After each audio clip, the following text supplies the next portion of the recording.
mấy chân bà chà bài mấy chân bà chà bài mấy chân bà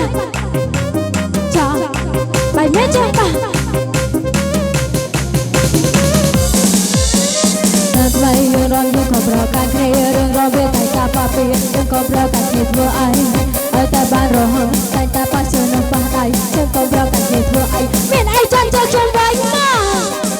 sông tôi bong bọ để sông ròm phong tay chân sông ròm lết chân chân sông tôi bong bọ để sông ròm phong tay chân sông ròm lết chân chân sông tôi bong bọ để sông ròm phong tay chân sông ròm lết chân chân sông tôi bong bọ để sông ròm phong tay chân sông ròm lết chân chà bay mấy chà bài mấy chân bà chà bài mấy chân bà chà bài mấy chân bà chia bà ơi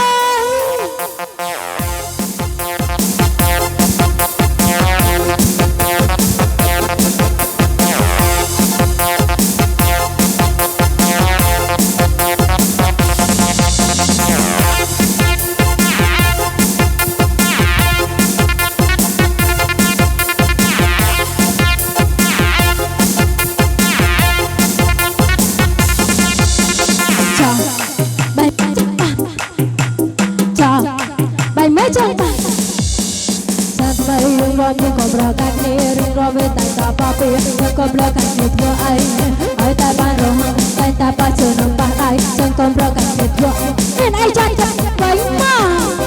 chân sông tôi bong bọ sông ròm phong tay chân sông ròm lết chân chân sông tôi bong bọ sông ròm phong tay chân sông ròm lết chân chân sông tôi bong bọ sông ròm phong tay chân sông ròm lết chân chân sông tôi bong bọ sông ròm phong tay chân sông ròm lết chân chà bài mấy chân bà chà bài mấy chân bà chà bài mấy chân bà